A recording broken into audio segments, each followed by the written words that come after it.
The Prophet ﷺ, just continuing on about some of the benefits of knowledge. The Prophet ﷺ said, this dunya is mal'oon. In other words, la'an is to be far from Allah. The closest equivalent in English is damned, because it literally means al-mub'ad an rahmatillah, distance from the mercy of God. So he's saying this temporal world is a cursed place, and it's cursed what's in it, except dhikrullah. وَمَا وَالَا, and those things that help it. So if you see a forest and it reminds you of God, it's a blessing. But if it makes you forget God, then it ends up, it's actually mal'oon as far as you're really concerned, because you didn't benefit from it. And then he said, or a teacher and a learner, a student. And like I said, there's another hadith that says, أو محبا لهما أو معينا لهم أو محبا لهم. The one helping them, and at least the one that loves them. وقال صلى الله عليه وسلم إن الله وملائكته وأهل السماوات والأرض حتى النملة في جحرها وحتى الحوت في البحر لا يصلون على معلم الناس الخير. So even an ant and in the earth and the fish in the sea is asking forgiveness for a teacher of humanity that's teaching good. And the Prophet ﷺ, this is a very important hadith, which Ibn Majah relates. خرج رسول الله صلى الله عليه وسلم ذات يوم فرأى مجلسين أحدهما يدعون الله عز وجل ويرغبون إليه والثاني يعلمون الناس فقال أما هؤلاء فيسألون الله فإن شاء أعطاهم وإن شاء منعهم وَأَمَّا هَؤُلَاءِ فَيُعَلِّمُونَ النَّاسِ وَإِنَّمَا بُعِثْتُ مُعَلِّمًا. Very, very important hadith. ثُمَّ عَدَرَ إِلَيْهِمْ وَجَلَسَ مَعَهُمْ. So the Prophet ﷺ came and he saw two majlis in the masjid. One of them, they were making dua together and يَرْغَبُونَ إِلَيْهِ, and desiring God. وَالثَّانِي, the second group, they were teaching people. And the Prophet said, as for these, they're making dua. If Allah wants, He'll give them. If He doesn't, He'll withhold from them. Allah لا يعطي عن بخل, لا يمنع عن بخل. He doesn't withhold from miserliness. He withholds from hikmah. So He either gives or He doesn't. You know, people call on Allah in this recent conflict, and He's not withholding because He hashahu. He gives in the time. When the time is right, He will give to the people that ask Him. The important thing is to keep asking. Just because the door doesn't seem to be opening, the fact that you're asking means the door is already open. It's already open. Whether the gift has come out of the door yet or not, that's the master of the house's prerogative when he sends the gift. But the fact that you're asking means the door's open. So, now that's important because this one group was making dua, which is dhikr. In other words, they were doing dhikr.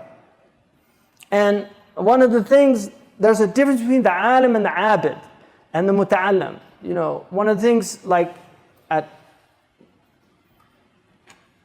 Zaytuna, for instance, people somehow they think they're going there to go to like hilaq al-dhikr, like to go and do inshad, and I tell the students right off the bat, that's not what we're doing here. Didn't I tell you that? Because we have a student right here. He says, it's not what we're doing here. That's another tariqah. If you want to do that, there's other places to go and do that for. This is for knowledge. And that's what the students of knowledge do. They study. And the best thing that they can do is memorize Qur'an. That time should be used for memorizing Qur'an, for memorizing hadith, for learning your nahu, for doing those things. That's the time that you have.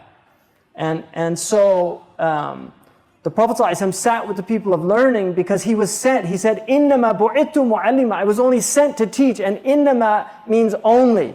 That's why I was sent. إِنَّمَا بُعِثْتُ مُعَلِّمًا. Again, that's called qasr al-idafi. It's not qasr al-haqiqi. In other words, He was sent for other things, but he's emphasizing the importance of knowledge in his religion. This is the essence of what he came. He came to teach people how to be human. He came to connect them with their Lord. And so that's very important to understand that. Now, I'll tell you something that happened to me years ago. I was in Mauritania, and I memorized some lines from a poem that I'd heard from one of my teachers. And it was some lines from Sidi Abdullah wal Hajj Ibrahim, one of the greatest Usuli scholars of Mauritania. And he said, وَالْجَمْعُ لِلذِّكْرِ وَلِلْقُرْآنِ جَرَى بِهِ الْعَمْرُ فِي الْبُلْدَانِ وَنَصُّهُ صَحِيحٌ رَدَّ الْمُنْكَرَ وَالْعُذْرُ مِنْ خَفَائِهِ قَدْ ظَهَرَ فهو ينبغي له التمسك به ليدرك الجميع مدركه. That gathering for dhikr and to recite the Qur'an together, this is the urf. This is what the practice, the custom of the people throughout the lands of Islam is. And the proof for it is clear in the hadith. And those who reject it are excused because they didn't see the subtlety of the proof. And he said, but it's something that people should hold on to in order to get the benefit of it, the beauty of that. So he wrote this this is a true story. Take it or leave it. So we were traveling from Tuaimara to Gero, and it's a very difficult road. You know what it's like. Dr. Rayhan's been there. Aisha's been there too, Dr. Aisha. It's a very difficult road, and anyway, so one of the Mauritanians had hitchhiked a ride with us. Not literally, but he said, can I go with you? And we said, okay. So he was in the back seat, and I was in the front seat. We had a driver. We're driving. And somebody said, oh, that's the cave where Sidi Abdullah ibn Hajj Ibrahim wrote Ghayat al-Rushd. No, sorry, that's the cave where he kana yata'abbad. That's where he used to go and do retreat and other things. And it's in Tiganit. And I said, subhanAllah, really, mashallah, there's a book I've been trying to get of his for a really long time. It's called Ghayat al-Rushd. And the man in the back from Tajikanat, he said, subhanAllah, I just finished writing that out by hand. And he pulled it out of his bag and he handed it to me. I said, I'll buy it from you. He said, no, it's a gift. He gave it to me. Wallah alladhi la ilaha. This is a karama from Sidi Abdullah. Wallah alladhi la ilaha illahu. I picked it up and I opened it. The first thing my eye fell on was, and I wrote this book, this poem and its commentary in a cave in Tiganit. That happened. So he said, and he was a truly great Usuli scholar, that this is the urf of the Muslims to gather for dhikr. As long as there's no munkar in it, it's the urf of the Muslims. And there's nothing in our tradition that says you can't do it. And Sidi Ahmad Zarruq said that the hadith of the athar of Ibn Mas'ud, where he said he saw some people in Iraq doing dhikr in a masjid, and he said, where'd you get this from? Did you surpass the companions of the Prophet ﷺ in knowledge? Sidi Ahmad Zarruq said in his Qawa'id that, first of all, what's the sanad of that? Because he said, I couldn't find a sanad for that. That's the first thing. The second thing he said, we don't know what he was actually referring to. Was it the majlis? Was it something happening in the majlis? So he said, you don't take that one athar and reject these hadiths where the Prophet said, مَجْتَمْعَ قَوْمٌ فِي بَيْتٍ مِّن بِيُوتِ اللَّهِ يَتْلُونَ كِتَابَ اللَّهِ. Right? And in a riwayah, يَذْكُرُونَ اللَّهِ. In a riwayah, إِنَّ لِلَّهِ مَلَائِكَةً. Allah has angels, sayyarin, they travel around the earth. يَلْتَمِسُونَ حِلَقَ الذِّكْر. They're looking for the circles of dhikr. Now some of them say, the people who reject the idea of gathering for dhikr, they say, those hadiths relate to halal wal haram, learning halal and haram. But that's not what the hadith says. يَتْلُونَ كِتَابَ اللَّهِ. They recite it. And that يَتْلُونَ means they're reciting it together. And that's why Imam an-Nawawi in a Tibyan says that it's a fadila to gather and recite the Qur'an in one voice. It's a fadila. And he says, وَفَاضِرٌ مَنْ يَدْعُو إِلَيْهِ. And it's a virtuous man that calls people to do that. In Morocco, the minister told me that of Awqaf They estimate in Morocco that there are 250,000 khatam in Morocco every single month because of the hizb that they do. 250,000. Now, isn't it interesting? Morocco is one of the few Muslim countries that didn't have any of these disturbances.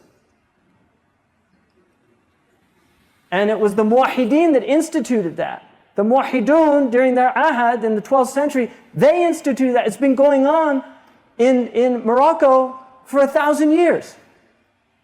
They've been doing that for almost 1,000 years. And what, all those ulama were ignorant? All those ulama didn't know what they were talking about. They didn't read the same hadith. They didn't read the same Qur'an. They came up with different conclusions, or they were just mubtadi'ah.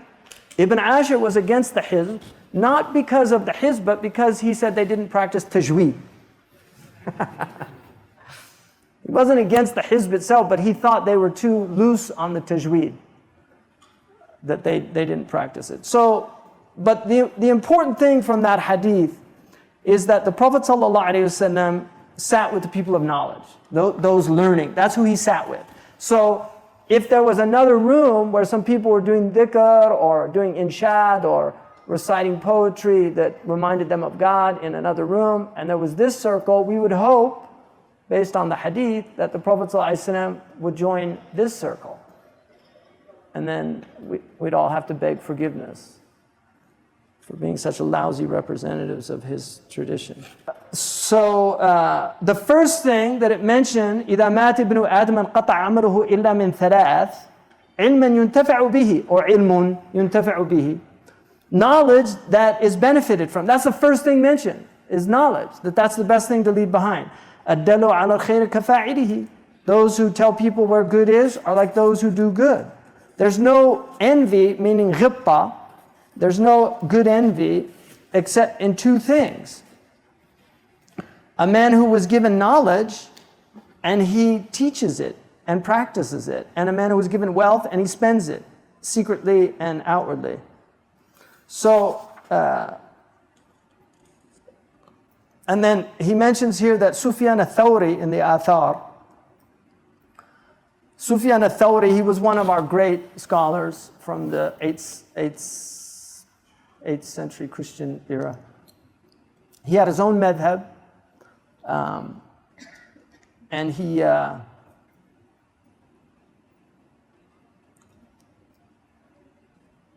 he's one of the two of the early imams that did not, in his madhab, that you didn't give the death penalty for ridda. But he said that they used to tab abadan. You just keep telling them to make tawbah. And that was Imam Nakha'i's position also, Ibrahim al-Nakha'i, one of the great tabi'in. So, but he said, I lived in Asqalan, which is where Ibn Hajar al-Asqalani was originally from. And he said, I stayed there and nobody asked me a question. And so I said, rent my place because I need to get out of this town, because this is a place where knowledge dies. So it's a bad place when people don't want to learn. And they say that the adab al-alim is to إِذَا أَسْكَنَهُ اللَّهُ بَيْنَ الْجُهَالِ. Like the punishment of the scholar is that he lives amongst ignorant people. Hassan al-Basri, rahimahullah, said, لَوْلَا الْعُلَمَاء لَصَارَ النَّاسُ مِثْلَ الْبَهَائِمِ. If it wasn't for the scholars, people would be like animals. And we can see now what's happened. Because the loss of scholarship, people are behaving like animals. They're not teaching anymore, everywhere, all over the planet. And Imam al-Ghazali says, أي أنهم بالتعليم يخرجون الناس من حد البهيمية إلى حد الإنسانية. It's amazing ibara. He said, in other words, by teaching,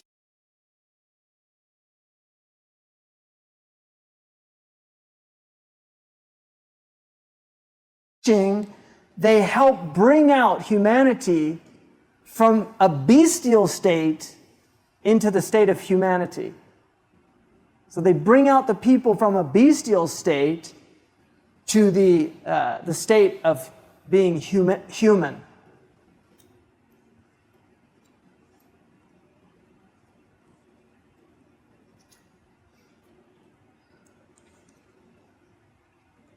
Another important point. He says knowledge begins with silence. The beginning of knowledge is silence. And then listening. And then retaining.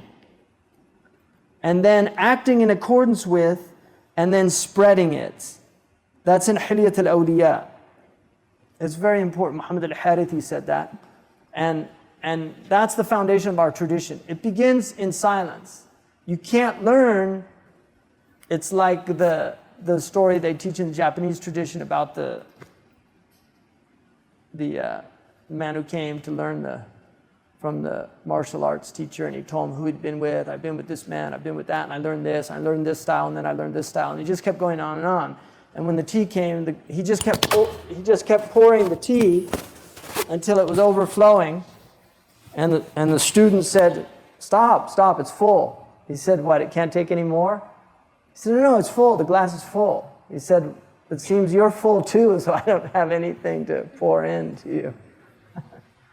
So the emptying out, this is called takhliya in our tradition.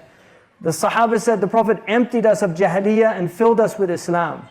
So the emptying out is the beginning of learning. You have to get rid of your ignorance, because ignorance, people can be full of themselves.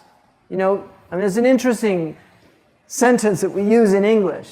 He's full of himself, right? That's the nafs. And so how do you empty yourself of yourself so that something else can replace the ego, which is to become theocentric, to become God-centered, to get into the hub, the hub. So it begins with silence, and then it moves to listening, and then retention. You have to retain. Knowledge is retained. And that's why we study. We're a community historically of study. When Abu Dawood came to in Iraq, he was in Iraq. When he came to one of the cities there, they said that they could see thousands of ink, the midad in the masjid. Everybody was writing. People had a love for knowledge. Muslims had a love for knowledge. They would travel across the earth to learn. If they heard a man had some knowledge that they wanted, they would go to those places to learn. And then acting according to the knowledge, but that follows knowledge. And that's why we have too many activists that aren't learned. You have to learn, you have to have some basis for your action. And then finally spreading that knowledge.